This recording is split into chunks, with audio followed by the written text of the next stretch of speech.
What is Arby's Toy Box?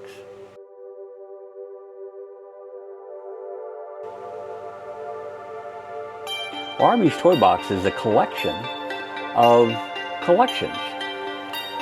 Instead of trying to have just one thing like Star Trek or Star Wars, I have a little bit of a lot of different franchises and, toy collections like Viewmaster, and then vintage toys from the 70s and 80s, and then Ghostbusters, Star Wars, Star Trek, the Bionic Man, Superman, Tron, the A-Team, Dukes of Hazzard, and just a variety of other franchises of TV shows and toys from the mostly 70s and 80s that I grew up with as a kid.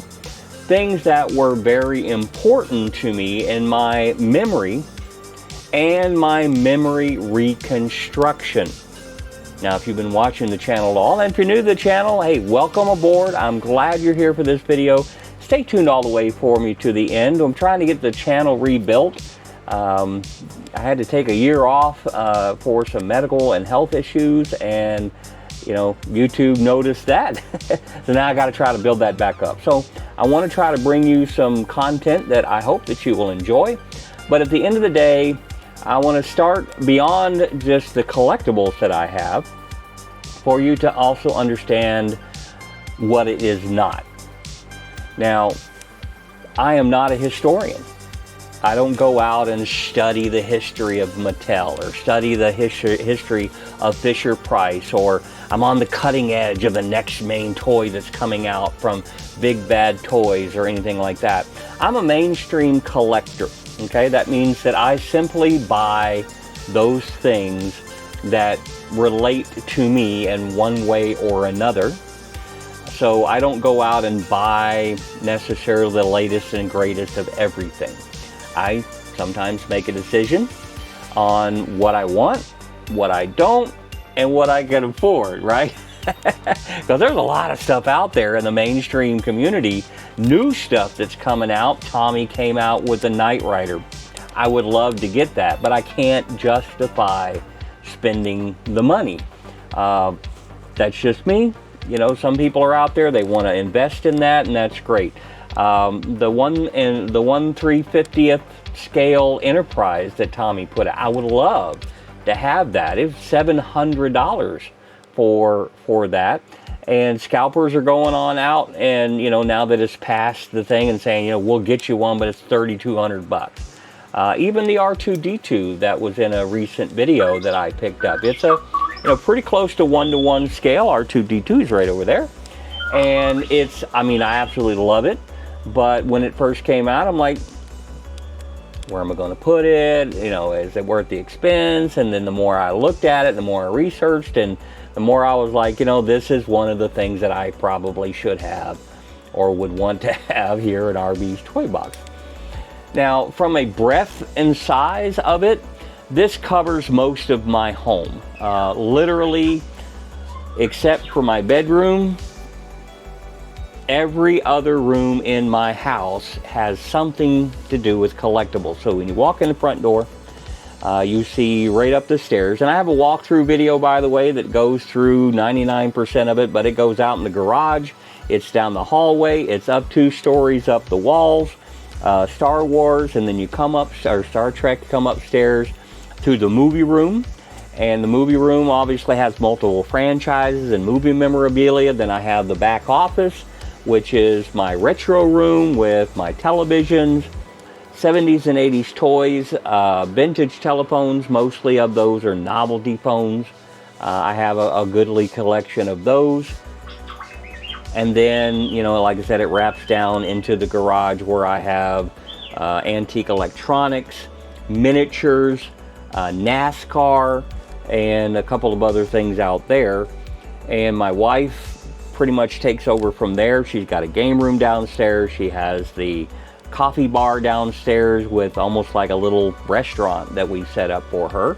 And that's what she enjoys, and we want it to be enjoyable for us, right? We're I don't want to say we're in our golden years, but we are at a point in our lives where the kids have all grown, they have families of their own, and they're off on their own.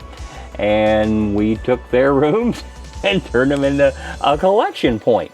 So I've got enough collectibles that I wanted to put together a YouTube channel and share what I have collected and what my passions are, and at the same time learn what your passions were, because you would be amazed, people of my vintage and other people, folks that are watching the channel, we have similar likes when it comes to Star Wars, Star Trek, Buck Rogers, and all of these different TV shows that pretty much all of us grew up on, and just absolutely allowed us to escape the living room of whatever we were going through, right? When you watch Hardcastle McCormick, you watch Riptide, you watch the A-Team, you watch any of these other shows, Star Wars, Star Trek, it allowed you to literally transport yourself elsewhere. And toys back then were designed to do the same thing. They didn't encapsulate your imagination like toys today do, to where the toys are so purpose-built that you can't really use them for anything else. To where toys back then were so interchangeable with other sets that you could totally take this action figure and put them in a completely different environment and have a whole different adventure. It wasn't so isolated to a particular set that this figure only worked with this set. And that's part of the charm of 70s and 80s and a little bit into 90s, but they started drifting away from that and getting into more, franchise boxy kind of stuff. But, when you go and even tap even further back into the 60s, it pulled the curtain even further back. You had better quality toys, some of them made out of die cast, some of them made out of thick plastic. I have a tank in there from 1966, Remco tank, I'm sorry. I have brain fog too, but Remco tank, and I mean, it's just as awesome today as it was in 1966. It's an absolutely fabulous toy. So I kind of, again, wanted to go into what I'm not, because, a lot of people, they go looking for channels because they're looking for a Mattel expert, they're looking for, someone who's an expert on Star Wars, an expert on Star Trek. I am gaining this knowledge as I go through because I've been, quote unquote, a serious collector. And when I say serious collector, I mean serious buyer, since 2021. So what you see when you go through that walkthrough video is really just been over the last couple of years that I've been collecting. And I did luck out, and of course some of these were purchased in lots. In other words, you get on eBay, you do it in, somebody bought out a storage building or something and had, a whole bunch of Star Trek stuff that they didn't want, so they just sold the entire lot for 50 bucks. A lot of the stuff that I acquired was that way. And I have a lot of stuff that I'm going to hate myself when I get older, and my kids are going to have to deal with it. This is their inheritance. Because I'm not a full-time collector. I don't go out and hit a whole bunch of conventions and things like that. I have a job. I have retired 4 times and I get no pension from any of it. Just moved from one career to another path. My health was the attribution for that, to where when I got to the point I couldn't work that particular thing anymore, I transitioned to another career. And then when I got physically where I couldn't do that one anymore, I went to the next one. At one time I was, of course, in the military, and then I was master certified in 9 different cart lines as a service consultant. I worked major parts companies as a parts manager. I have worked in the digital marketing arena. I own an advertising company for many years. And now I work building websites, doing small business consultation, graphic design work, all things that I can do from my home. And I have been incredibly blessed from the day that I wheeled off that plane in a wheelchair, and all the years it took for me to learn how to walk again, and for my brain to properly communicate with my muscles because of the chemical damage and you know, it just, when my brain fires, sometimes things don't respond like they're supposed to. And it's been quite a challenge over the last 30 years, but the Lord has always, always blessed, and there's always been somebody that was willing to hire someone who was mobility challenged and see what I could do. And the Lord knows my heart when I say I have broken records in every single position that I have worked for these different companies over the years. Maybe that's a chip on my shoulder because I'm mobility challenged and I feel like I got a little competition that I have with everybody else, but I don't feel like a disability should be disabling. I think it should be, instead of thinking more of what you can't do, you concentrate on what you can. And I don't want to be the guy that's just sitting around. I've never taken a dime from the government. I'm not taking mobility or, you know, pension from the government because they restrict what you can do and be able to get your money, at least my understanding. So I work. You know, I work sometimes 60, 65, 70 hours a week, and whatever it takes to make sure that the customer gets what they're looking for. So this is a hobby, and a hobby that I want to share with other people. And, you know, when you like and you subscribe, it is so exciting for me to see that we've got more subscribers coming on board. But I want you to know what you're getting into when you come on board, that, you know, again, I'm not an encyclopedia of knowledge of the history of this, that, or the other thing. I, again, collect those things that mean something to me. Sometimes I collect because it's out there to collect. I do get tidbits of knowledge from friends that I have, you know, been acquainted with over the years, where I learn about maybe a new product that's coming out, and I'll share it with you.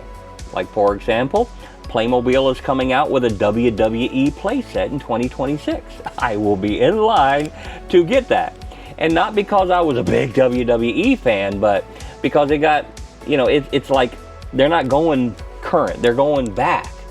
And that's one of the things that I've mentioned too, is that, you know, these companies are starting to realize that the buying power for, you know, toys these days is us. And a lot of the things that Playmobil and Fisher-Price and their rebrand that they're doing, that, you know, the big one they did back in 2021, where they brought out a lot of the, you know, Fisher-Price toys that we had when we were kids back in the 70s, they're bringing those back out. They also did another one in 2010. So they're seeing that, and they're like, you know, we can capture that market for those that are trying to, you know, maybe remember their childhood or pass that on to the next generation, right?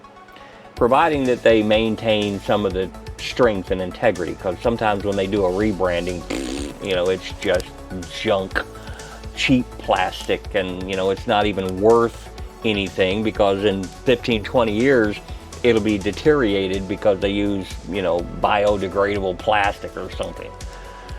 So I hope that helps when people are looking at the channel and some of the things that I have. Take some time to go back through the history of the channel. I have product reviews on things that maybe you haven't acquired yet, on, you know, the Playmobil DeLorean and on the different Playmobil playsets. I think my Star Trek Enterprise Playmobil has like 26,000 views or something like that. That was back in the heyday. Now I'm lucky if I get a couple hundred views on something, but we're trying, right? We want to get that YouTube channel built up, which is where your likes and subscribes come in really big for us. But if there's something that you've seen in my collection through the walkthroughs, or, you know, some of the things that you see background in any of the videos I'm doing, mention it. Say, hey, I'd like to see a video on, you know, the Facts of Life collection you have, or the 2010 Space Odyssey, or hey, I noticed that cool remote control car you had from the 70s. I'd like to see a video on that. Let me know. I'm happy to do that for you. I have several special collection like DVD sets that are very rare, and they're also very expensive. So maybe you'd want to see a little bit about that before you invested in one, to see if it was something you wanted to collect. Because some of these things mainstream, you can sometimes buy them cheap. You know, there's little balance to be struck with everything. And what I have knowledge-wise is yours.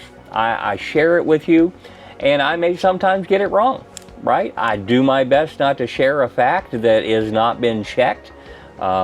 But there are some hardcore people out there that if you mention the wrong thing, they bring out the pitchforks. And I mean, they let you know it. And, you know, I do my best to, you know, if I make a big mistake like that, I'll either make another video and correct it, or I'll pull the video down. I mean, I'm not out here to mislead anybody, but because I'm a collector and not a historian, you know, I might get it wrong. I'll ask ChatGPT sometimes, and sometimes it's going to get it wrong. So I'll do my best to do my homework on some of the things I'm presenting facts on. But for the most part, I'm showcasing something I have tangibly and showing it to you, so maybe you can decide whether you want to add that to your collection or not. Stay tuned here to RB's Toy Box. I got some big stuff coming up here in the future, I promise you. I'm teasing you on that, but I cannot give you any more information than that. Something big's happening soon. Some very big news down the pike here very soon with RB's Toy Box. And stay tuned. I mean, stay out there, stay collecting. Let me know what you'd like to maybe see a video on.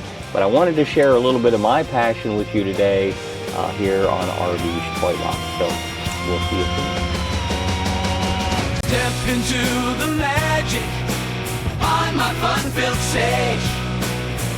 RB's Toy Box is great for kids of any age. From Star Trek to A-Team and retro toys too. Come join on my journey, making videos just for